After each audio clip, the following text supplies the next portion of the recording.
जी अस्सलाम वालेकुम। उम्मीद है कि आप सब लोग खैरियत से होंगे। आज की इस वीडियो के अंदर इमरान खान साहब के हवाले से एक बड़ी इंपॉर्टेंट न्यूज है, वो आपसे शेयर करता हूं। लेकिन पहले ये खबर भी बड़ी इंपॉर्टेंट है। वफाकी काबीना ने वफाकी वुजरा, वजीर ममलिकत और जो मशीरान हैं उनकी तनख्वाहों में इजाफे की मंजूरी दे दी है। इस सामने आप देख सकते हैं 92 न्यूज इसको रिपोर्ट कर रहा है। खबर के मुताबिक नए बिल की मंजूरी के बाद वफाकी वजीर और वजीर ममलिकत और मशीर की तनख्वाह 5,19,000 हो जाएगी। रियाजुल हक साहब की ये स्टोरी है 92 न्यूज में पर उन्होंने ये ब्रेक की है।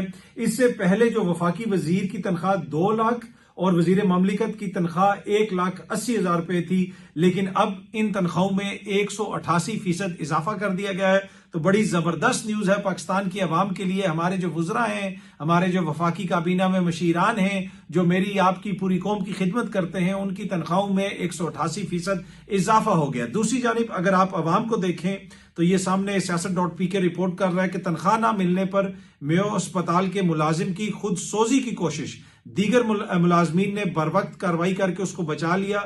जो मेयो अस्पताल है, सरकारी अस्पताल है, उसके 39 ऐसे वर्कर्स हैं जिनको 4 माह से तनख्वाह नहीं मिली। इसको पब्लिक न्यूज भी रिपोर्ट कर रहा है। ये सामने आप देख सकते हैं पब्लिक न्यूज की वेबसाइट के ऊपर ये खबर रिपोर्ट हुई है कि कई माह से तनख्वाह ना मिलने पर मेयो अस्पताल में मुलाजिम की खुदसोजी की कोशिश। अगर मैं थोड़ी सी ये खबर की डिटेल आपको पढ़ के सुनाऊं जो पब्लिक न्यूज रिपोर्ट कर रहा है, कई माह से तनख्वाह ना मिलने पर मेयो अस्पताल में मुलाजिम ने खुदसोजी की कोशिश की है। अस्पताल जराये के मुताबिक अस्पताल इंतजामिया की जानिब से चौकीदार उस्मान ने दिल बर्दाश्ता होकर खुद पर पेट्रोल छिड़क लिया। फिर उसके जो कोलीग्स वगैरह थे उन्होंने उसको बचा लिया, अदरवाइज उसने अपने आप को आग लगा लेनी थी। ताहम मौका पर जो मौजूद दीगर मुलाजमीन थे उन्होंने उस्मान को आग लगाने से बचा लिया।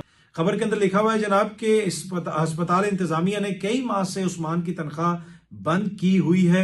उस्मान ने अपनी तनख्वाह की बहाली के लिए मुतअद्दिद बार इंतजामिया को दरखास्त की। आज दिल बर्दाश्ता होकर उसने ये हरकत की है और कुछ और लोग भी हैं, मुबैना तौर पे उनकी तनख्वाहें भी वहां पे बंद हैं। तो एक तरफ ये अवाम है, सरकारी महकमों में उनकी तनख्वाहें नहीं आ रही, कितनी आ रही हैं या कैसे आ रही हैं ये आपके सामने है। दूसरी जानिब जो वफाकी वुजरा हैं उन्होंने अपनी तनख्वाहों के अंदर मंजूरी जो है वो मंजूर कर ली है और माशाल्लाह अब इन लोगों की तनख्वाहों में इजाफा हो जाएगा। अच्छा, कुछ और खबरें भी हैं जो मैं आपके साथ शेयर करना चाहता हूं, वो बड़ी इंपॉर्टेंट हैं। एक तो इमरान खान साहब के हवाले से जो मैंने आपको बताया कि एक बड़ी इंटरेस्टिंग खबर आपके साथ शेयर करनी है। आज एक इंतहाई अहम शख्सियत, मेरे ख्याल में उससे मोतबर शख्सियत शायद ही कोई और हो, एक अहम ओहदे पे भी वो है, बड़ी इंपॉर्टेंट शख्सियत है, उनसे बात हो रही थी। तो उन्होंने बात एक और इस मौके के ऊपर कुछ और गवाहान भी हैं, कुछ और वहां पे साफी भी मौजूद थे। उन्होंने ये बताया कि हमें पता चला है कि इमरान खान साहब को जो अखबार दिया जाता है जेल के अंदर, डॉन अखबार या कोई भी अखबार, मुबैना तौर पे वो अखबार भी जाली है। जो खान साहब को अखबार जेल में दिया जाता है वो फॉर्म 45 वाला नहीं, वो फॉर्म 47 वाला अखबार है। जी हाँ जी, बाहर अखबार कुछ और छपता है, अंदर कुछ और छाप के खान साहब को दे दिया जाता है कि जी ये आज का अखबार है। कि अंदर खान साहब को फॉर्म 47 वाला अखबार दिया जाता है। मुबैना तौर पे ये आज एक इंतहाई इंपॉर्टेंट शख्सियत ने सहाफियों से बात करते हुए, जिस तरह मैंने पहले कहा वहां पे और सहाफी भी मौजूद थे, हो सकता है कि वो भी इस चीज को रिपोर्ट करें। उन्होंने कहा जी हम तक ये बात पता पहुंची है, हमें ये बात पता चली है कि इमरान खान को अंदर जो डॉन अखबार दिया जाता है या जो भी अखबार दिया जाता है वो जाली अखबार छाप के दे दिया जाता है। वो खुद ही एक अखबार प्रिंट किया जाता है, अपनी मर्जी से उसके ऊपर खबरें लगाई जाती हैं या कुछ खबरों के अंदर रद्दोबदल कर दिया जाता है। अब ये किस हद तक इसमें सदाकत है, लेकिन एक इंतहाई इंपॉर्टेंट शख्सियत ने ये इंटरेस्टिंग चीज हमारे साथ शेयर की और उस वक्त से मैं सोच रहा हूं कि क्या ऐसे हो सकता है। ये तो फिर अखबार भी अब फॉर्म 47 के ऊपर छपना शुरू हो गए। आई डोंट नो ऐसा होता है या नहीं होता, लेकिन जिस शख्सियत ने यह कहा वो बड़ी इंपॉर्टेंट और बड़ी जिम्मेदार शख्सियत है जिसने ये बात की।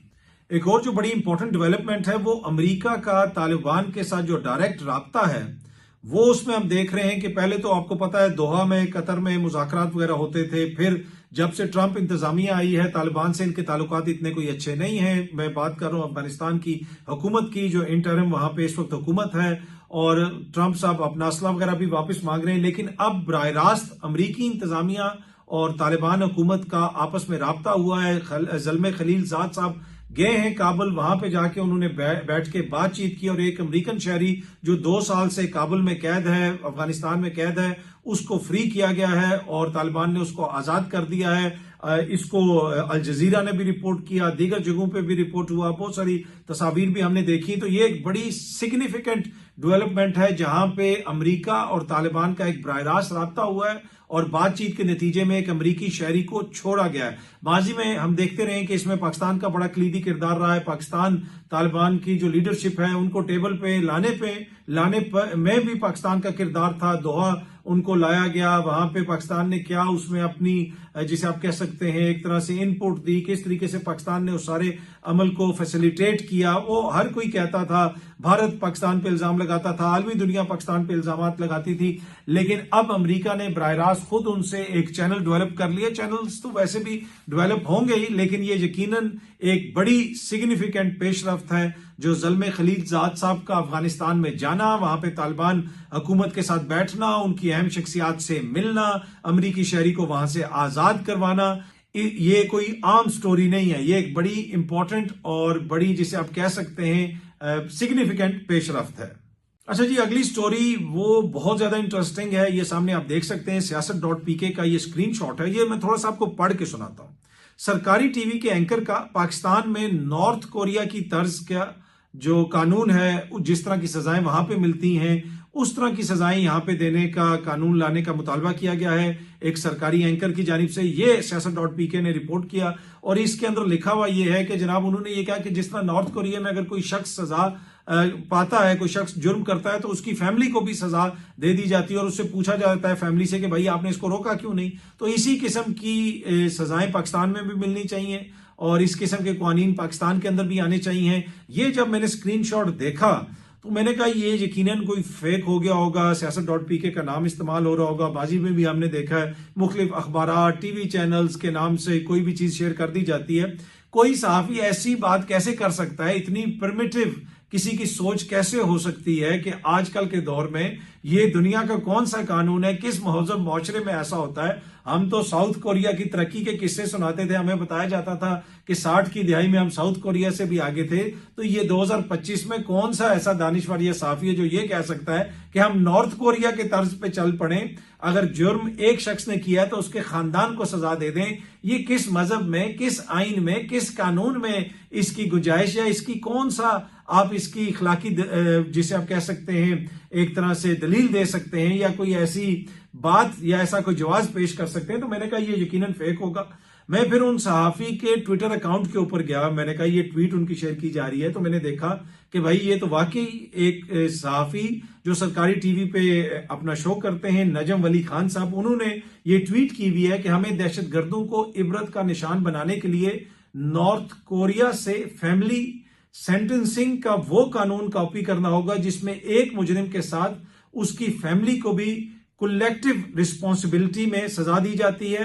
तुमने उसे क्यों नहीं रोका, इसकी अच्छी तरबियत क्यों नहीं की, यानी दहशतगर्द का सारा खानदान अंदर।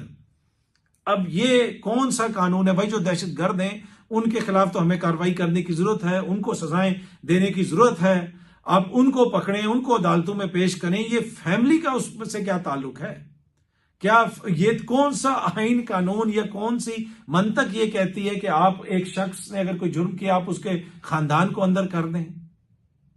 मतलब अब आप इससे सोच लें कि ये किस लेवल के ऊपर डिस्कशन हो रही है पाकिस्तान के अंदर कि जनाब एक शख्स ने अगर कोई जुर्म किया है तो उसके खानदान को आप पकड़ के अंदर कर दें, उसको सजा दे दें। बाकायदा ये तजावीज पेश की जा रही हैं और एक ऐसे शख्स की जानिब से जो सरकारी टीवी के ऊपर अपना शो भी करते हैं, सीनियर सहाफी भी हैं। अब टू बी ऑनेस्ट, इतनी आई डोंट नो इसको मैं क्या कहूं, इसका मैं क्या इखलाकी जवाब ढूंढूं। कैसे आप कर सकते हैं? या तो इस मुल्क के अंदर आइन और कानून आप खत्म कर दें, फिर अगर एक शख्स सजा को पाता है तो उसके खानदान को भी अंदर कर दें साथ।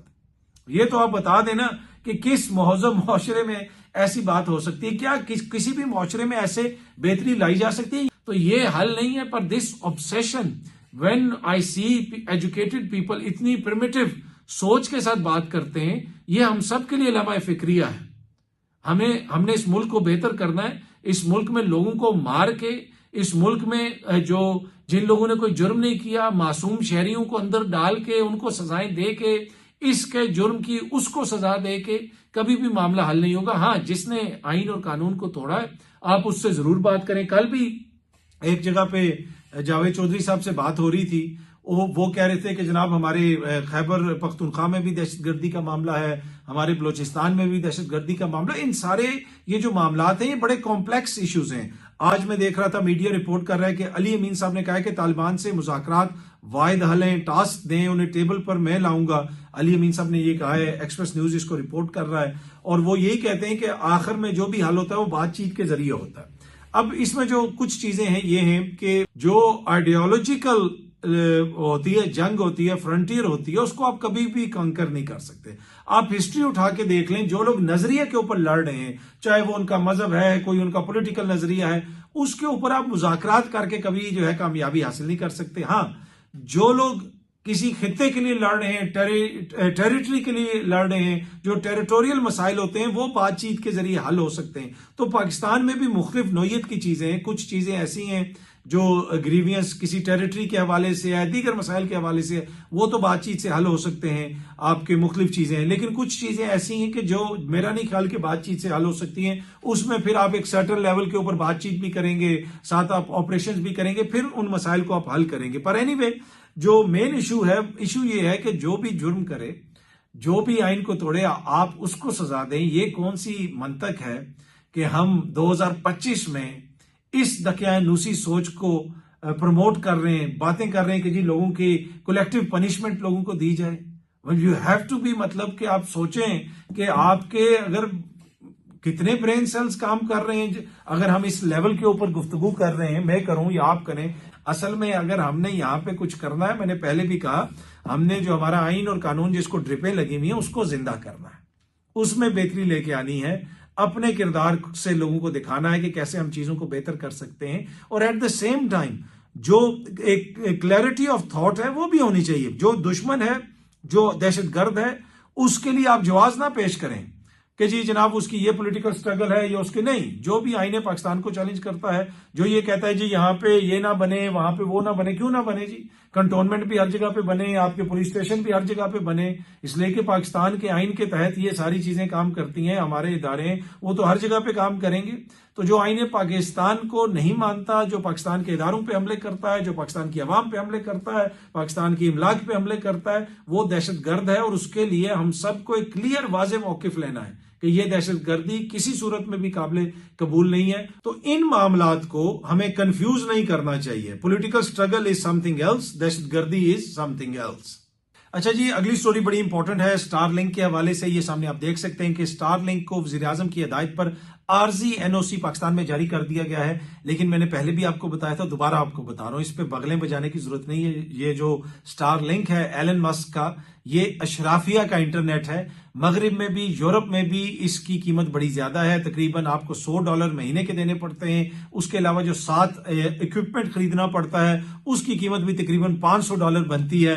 तो ये आम बंदे के लिए नहीं है। ये नहीं है कि यहाँ पे स्टारलिंक आएगा तो हुकूमत इंटरनेट बंद करेगी और एलन मस्क खोल देगा और हर कोई फ्री स्टारलिंक इस्तेमाल कर रहा होगा। नहीं, ऐसी कोई बात नहीं है। ये अशराफिया का इंटरनेट है। आप देखते हैं कि पाकिस्तान के अंदर वो क्या मॉडल लेके आते हैं। एलन मस्क साहब ने तो ट्विटर के ऊपर भी वो जो वेरीफाई करवाते थे आप अपना अकाउंट, उसके ऊपर भी फीस लगा दी है। हर जगह पे वो अच्छा पैसा कमाते हैं। तो मुझे नहीं लगता कि इसमें जितना एंथुजियाज्म शो किया जा रहा है वो उसके ऊपर पूरा उतरेगा ये आपका स्टारलिंक पर। लेट्स सी, जब आएगा तो फिर हमें डिटेल्स पता चलेंगी कि यहाँ पे क्या प्राइसिंग है और किस तरीके से यहाँ पे उसको डिस्ट्रीब्यूट किया जाएगा।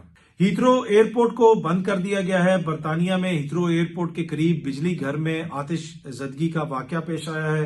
बीबीसी के मुताबिक पहले धमाकों की आवाज आई, गालबन 2 धमाकों की आवाज आई। मेरी लंदन में बात भी हुई है किसी से जो हीथ्रो एयरपोर्ट के आगे पीछे एरिया है, वहां पे बहुत सारे हजारों घर इस वक्त ऐसे हैं जहां पे बिजली नहीं है।